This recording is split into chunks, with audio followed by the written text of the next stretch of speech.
Even men at the top of their game find themselves wanting more from life. Whether it's more meaning, unshakable confidence, a bigger impact, more money, deeper love, a hotter sex life, or a powerful legacy. Find out how good your life can be on this episode of Man Alive. Also, as I've supported men in their love and work lives for 15 years now, many men ask for the right words to say to be more successful, attractive, and desirable. But I found it's not so simple as giving scripts or lines because every man is different. So giving words or scripts would be like giving a tall, thin man a shorter, wider man's pants, or vice versa. The words have to make sense for you and your personality, and there's so much happening beneath the surface that people are responding to. If you're interested in how to become a better lover and leader in your own unique way, go to shanajamescoaching.com/quiz, or you can text ALIVE to 44144. It only takes a couple minutes and you'll start to get an idea of how you can be both more respected and desired. After you fill it out, we can schedule a time to review your quiz and talk about your specific challenges and desires. So again, go to either shanajamescoaching.com/quiz or text ALIVE to 44144. That's ALIVE to 44144. Enjoy this episode of Man Alive. Hello, and welcome to this episode of Man Alive. I'm your host, Shana James, and I'm thrilled to be here today to talk about unmasking and not needing to have a mask or a facade out in the world, and what it takes as a man to, have the sovereignty, have the backbone, have the deep love in yourself such that you don't have to put up a mask or a facade, or you don't have to. I think one of my favorite things to work with men is helping men not have to prove something, or, and I guess that's not gendered. It's like helping people not have to prove their own worth and their goodness, but there is a way, especially that this comes in with men. So we have an amazing guest today, Keith Edwards. Welcome, Keith. Thank you. Glad to be here. And congratulations on publishing your book, Unmasking Toward Authentic Masculinity. And I am excited for men to hear about your journey of unmasking, and also the many, many men you've interviewed along the way that, cohered into this book. So thank you for being here. And can you start out with a little bit of a sense of your journey around unmasking and how that happened for you? Yeah. So I say I've been researching men for the past 15 years and learning about men for 20 years before that as an academic. And I've been a man my whole life. So I have lots of experience. Even more experience. Yeah. Yeah. And I think that masking came as the metaphor for my research participants, who I initially interviewed in college, and then I've interviewed them every 5 years since. Wow. That's so cool. And so now they're in almost 40 or 40. And what I initially said is, how does society expect you to think, feel, and behave, or not think, feel, and behave as a man? Wow. That's what you asked them. That's what I asked them. Okay. And they told me all the things that we would all expect. Don't cry, be tough, drink beer, drive a truck, eat meat, don't wear pink, all of the things that we would expect. Yep. And I would say, well, how has that played out for you? Or I would say, well, when did you first learn that? And they all said the same thing. I've never not known it. Right. Right. Because we socialize babies when they're born, and we assign them to be a male, and they cry, which all babies do. The expectations of. Right. We tend to silence boy babies. Oh, no, stop crying. And female babies, we tend to affirm and, oh, what's wrong? And what do you need? Right. And loving, caring. I've been in that room twice. Loving, caring, overwhelmed, tired, in disbelief parents do that. And then it goes on from there.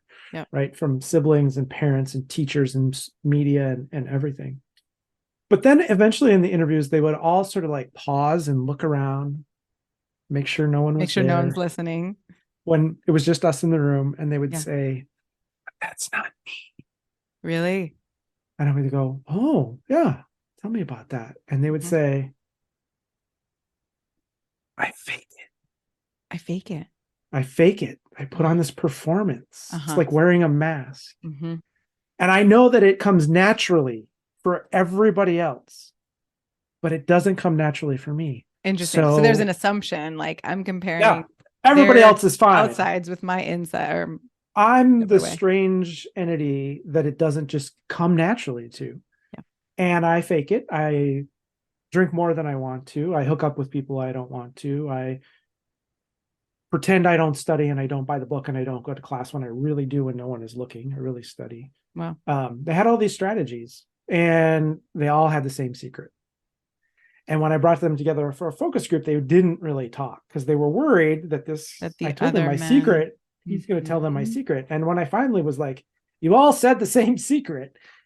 And that was a really transformative moment because the men in my study, there's 10 men, they're very different in terms of their identities, very different in terms of their college experience. When they realized that they told me the same secret, that was unsettling for all of them. You Wow. can Yeah. imagine the conference room is the scholarship football player and the transgender gay man realize we told you the same secret. Okay. Wow. Or the fraternity president looked across at the sexual violence prevention advocate and said, we told you this. The same. And then they started talking and they wouldn't stop talking and they wanted to talk about how they mask and the Wow. nuances and complexities and, oh, I swear too, and all of these different things. And that really kind of opened up the conversation. So you asked about my journey. Mm-hmm. I remember 10 years old, January in rural Wisconsin, school's off at the sledding hill. And I was in fourth grade, and a fifth grader who I thought had the whole world figured out Mm-hmm. Of course. said, what kind of music do you like? And I freaked out and panicked because I had to come up with the most manly sounding Wow. music because my music taste consisted of NPR Uh-huh. and occasionally my dad's tapes from the 50s and 60s in the car. Uh-huh. Like I knew nothing. About music. And Pop. I remember having this intense, I have to get this right. And Wow. so I said the most manly sounding band names that I had ever heard, which I knew nothing about, which Mm-hmm. I said Odyssey and Journey. Mm-hmm. And to try and impress this fifth grader. And he responded, and I said, well, what about you? And he said, oh, Tears for Fears. And I just remember thinking I did the assignment wrong. But I think it's a Oh, great example about a 10-year-old boy gets yeah. asked what kind of music he likes. And And it even becomes that. this manhood test. You cannot fail. You don't know how to pass it. And I Yes. put on the performance. I put on the mask by Yeah. sharing names of bands I'd never heard of, Yep. didn't know anything about other than that. And if and there's a participant in my study who says, he's a black man. He says, I love R&B music, Mm. Marvin Gaye. I love it. But my roommates, who are three black men, Yeah. have never heard me listen to that music because when Oh, they come home, I put on the rap, I put on the heavier stuff. wow. And so if this man won't share with his three best friends, Yeah. who he shares a The bathroom with, music, right? Not even the parts of just the his music he inner likes, world. Yeah. right? No, not his fears, not his insecurities, not the horrible mistake he made a year ago. Mm-hmm. Just that he likes listening to Marvin Gaye. Mm-hmm. What won't he tell his advisor, Right. his mom, his therapist, someone in a position of authority? Yeah. So that's a bit of masking. And I've like I said, I've been researching this for 15 years. People are like, well, what's it like when you get past that? And I'm like, oh, I'm not past that. I'm just really aware of all the ways I put on that performance Mm. throughout my daily existence. So you're still working with seeing the masks that you have Yeah. on. Yeah. And what I call that is mask consciousness. It's not that Very, I get yes. away from masks. It's just like, Yeah. oh, I'm masking. Oh, Yeah. I'm embellishing that example. Oh, I'm worried about what she'll think if I'm wearing this shirt. I'm Yeah. worried, right? Like it's such little finite things. Yeah. But I'm more aware of them. Yes. Which is it's a tricky, interesting place to be because I know that from my own journey, mm-hmm. where the more awareness there is, Yep. sometimes the more I feel like a fraud, or the more I realize like, Yep. oh my God, 90% of me is some habits, pattern, whatever that I picked up when I was younger. But at the same time, there is a deepening awareness of, oh, we're not any of this. And not being bound by it in the way that we are when we feel like we have to, Right. or there's a, the mask just comes up. Yeah, and I think there's like it gets heavy and complex and complicated. Yes. And then there's on the other side of that freedom and Freedom. liberation Oh, and lightness and yes. authenticity. And so in this focus group I was telling you about, where they were realized that all shared the same secret, and it kind of cracked everything open. One of the guys, who was self-described frat guy, was like visibly shaken. Mm, And I was like, oh, what's going on? happening. And he was like, I'm just realizing what you're talking about. And he said, I love football. Mm-hmm. And I was like, okay. Okay. He goes, no, I love football. I played high school football. I love college football. I have professional football. I love fantasy football. Like, I love football. Mm-hmm. I was like, okay. And he said, but how do I know if I love football, or if I've just been taught my whole life I'm supposed to love football? Right. And I was Those like, mind exactly, blowing. Mm-hmm. exactly. What has been imposed on you, and what is genuine, and how can you know? And how do you know, is that me, authentically me? And I would Yep. love football no matter what. Yep. Or is this just been externally imposed? That's what we're talking about. How do you know? Yeah. And he said, if I don't know if I love football, how do I know if I like girls? Anything. Right. And he was kind of joking, but he was kind of not joking. Like, No, once football's up for grabs, everything's up for grabs.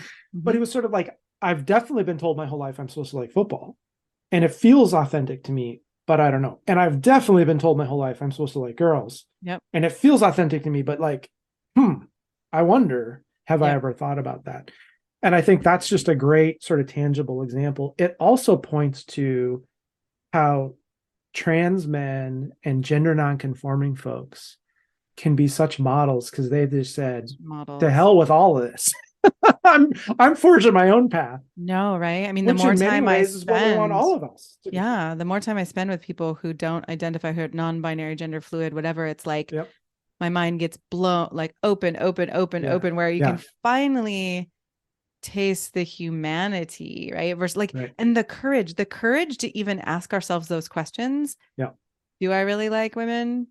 Yeah. Would I ever, like, how would I even know, right? Are those Right. feelings inside of me placed there by the cultural expectations I've, Yeah. organized myself around, and the courage to discover that for Yeah. yourself.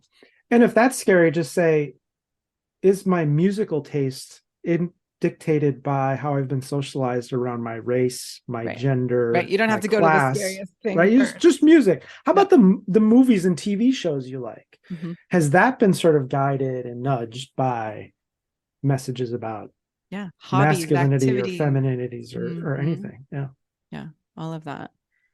I feel like I could cry and laugh at the same time in a way, because I can feel the freedom that you're speaking to, that Mm-hmm. that it takes for most people I know and people I've worked with, right? Mm-hmm. It takes something to find, and I've tasted those moments where my masks fell away, or those expectations and kind of their hooks in me fell away, and Yeah. it's like, oh my God, anything is possible. And But separating Shana, yourself. don't you see this, where as particularly men approach that, like, I'll be real, I'm going to set the side of mask aside. I'll Mm-hmm. break it. I'll take it off. Yeah. Maybe just with you, or just with someone in their life. Don't you see the fear as they get close to that? Yep. And then when they do it, the like, oh, The this is taste of great. freedom, of Yeah. elation, of like relief. Mm-hmm. Mm-hmm. But there's that fear leading up to it, and the Yep. relief on the other side. And I think the more we can point to on the other side of this, it can be scary. Yep. But on the other side is not having to worry. I mean, wearing a mask is exhausting. And then It's when you add exhausting. in all the other masks, right? There's the mask, but then there's also other masks. There's Black masculinity, there's rural masculinity, there's Latinx masculinity, there's all these other masculinities. And then if you have multiple masks, then it's not only how do I wear it, but which one do I wear now? I'm Right. here. What do I do here? What about now? Well, now I'm in this situation where the person in authority, my boss, is a white woman, but there's other Black men here. And which one do I do? Yeah. And as scary as it is, just being yourself Right. is, I mean, so much energy just opens Liberation. up and capacity for sure. Yeah. And there's no guarantee that anybody will stay, right? I think a lot of the times the fear Yep. is, will I be alone? But what I've seen with the men I've worked with is that the people, even if some people leave, it's like those weren't the people who were going to support you and be with you. Yeah. Right. So whatever false dynamics or relationships happen, then you get to actually find the people who support who you really are. And the flip side is also true. So I just want to read you this quote from one of my participants. He said, when we live with secrets and lies and we put this mask on, Yep. we can never experience true, genuine love, because if you Never. love me with the mask on, you're not loving me Yes. truly. Yes. Yes. I love watching men take down that mask and then actually be able to be loved, right? Because Right. otherwise the love doesn't get in. It just goes. Or you're loving this performance. You're loving this mask that I've created. Right. Which But doesn't I don't actually feel enter loved. into exactly. Exactly. Yeah. Yeah. Yeah. That's powerful. So Yeah. I know there are, there's the masking, there's the Mm-hmm. unmasking, Mm-hmm. and you also talk about becoming. Yeah. So would you So say that as someone takes off a mask, what then is possible is this journey of becoming? Is that how you frame yeah, it? yeah, I think so. There's the masking, which we've talked about, and then there was unmasking, which I would describe as sort of like this temporary, like maybe with my therapist, I'll Yeah. take the mask and pull it aside Okay. and tell you what I'm really afraid of. Mm, But as soon as the session's done and I open the door and I walk out, it snaps back like attached with an elastic cord, like boom, right back into place. Or yep. maybe the therapist says something like, "Are you really sure you feel that way?" And all of a sudden I feel insecure and I go, put it right back on. Yeah. So there was this unmasking that was kind of temporary, in particular relationships, in particular settings, in particular moments, Mm-hmm. but it never really stayed. And then the participants later in life, this is in the 10-year, 15-year after college, Mm-hmm. started talking about this emergence of, in college, it was about, I'm not good enough. How do I wear this mask? How do I get it right? Yep. 5 years later, it was like, well, who am I behind this mask? Like, who is this guy? And real experimentation with where do they live? What do they want to do? The career, different relationships, just real throwing themselves in experimentation.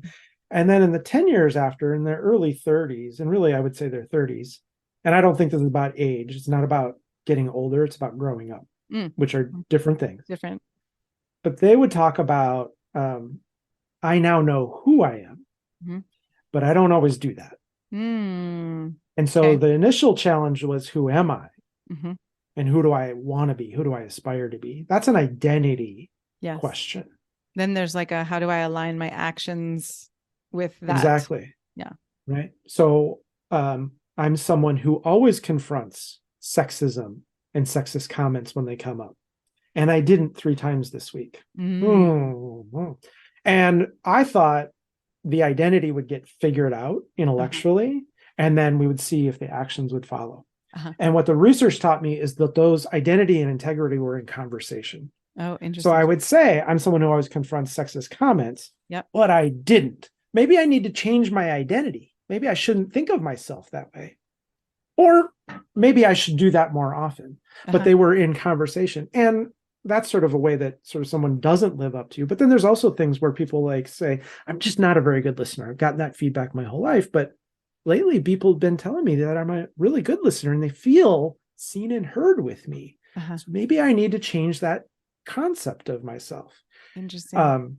And so becoming is identity exploration and integrity practice in conversation with each other.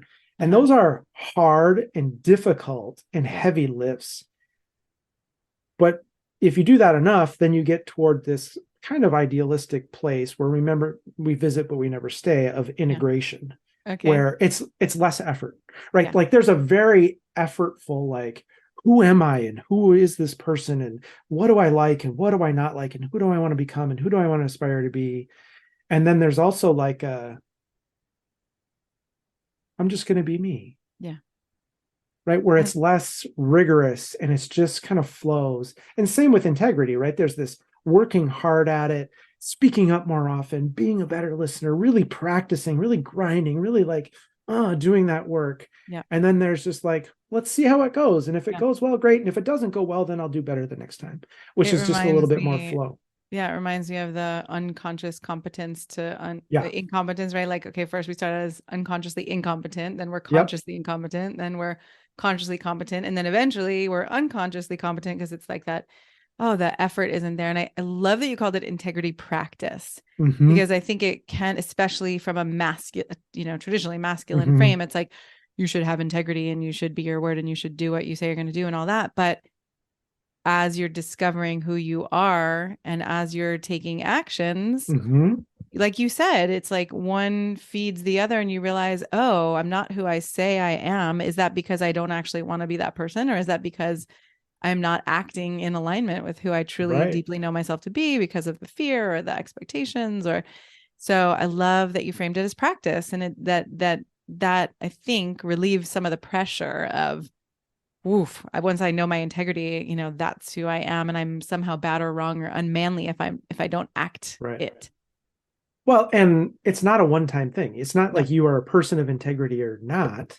It's like you're a person of integrity at work, but not at home. It's like you're a person of integrity in this friendship with mom, and with dad, you lie all the time, right? Like there's these things that are constantly working. And for the identity, it's about learning and knowing yourself. Yes. For the integrity, it's about practice. And for me, practice is freeing because I think about practice in terms of like yoga practice. Yeah. Like no one's good at yoga.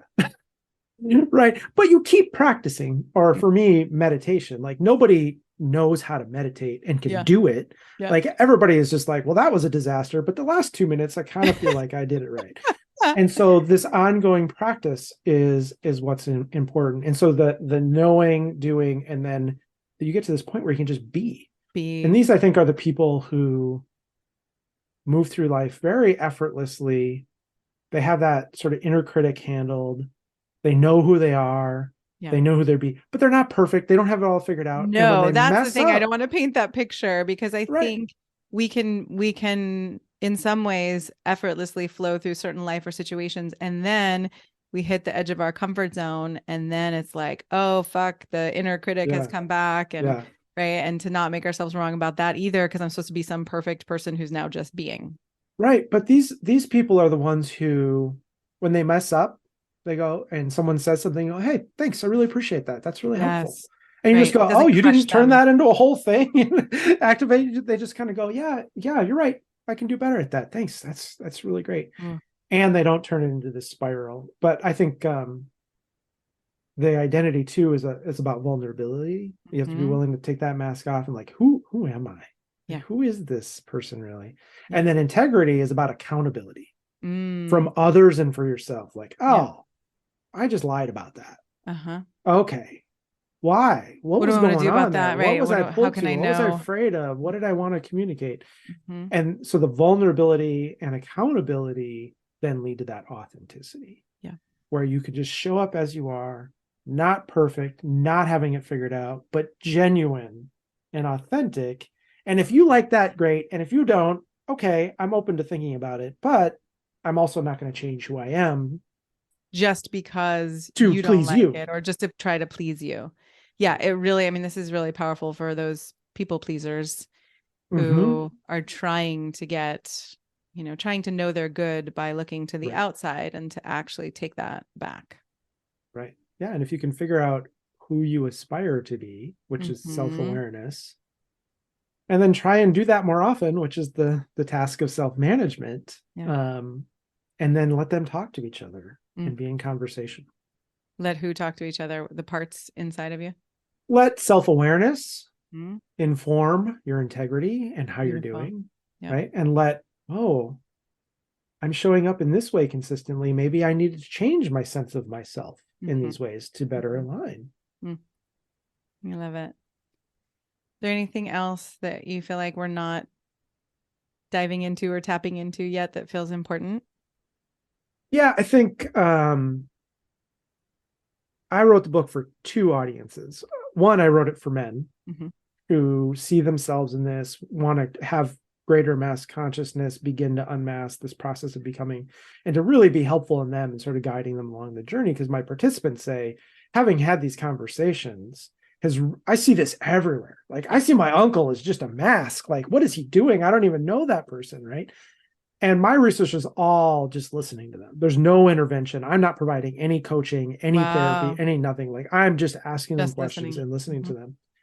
And listening, as you know, is transformative all by itself, Yeah. right? And how many of us don't feel heard and just being heard. The second audience I wrote it for was people who have men in their life, Mm-hmm. which of course we all do, right? Including me. I mean, I have men in my life. You have men in your life. And whether I kept thinking about, like my daughter's kindergarten teacher. Every year she's got about 15 boys who come in, Yeah. and they've got 5 years of socialization before they get to her. Yeah. And that plays out there, but she also wants to have a positive impact on them. And I think she loves them Mm-hmm. in her way and wants them to go on to incredible things. What would be helpful for her in understanding, empathizing, and connecting with them, but then also in the ways we do that. And I think sort of connecting with them and empathizing with them rather than othering them. Yes.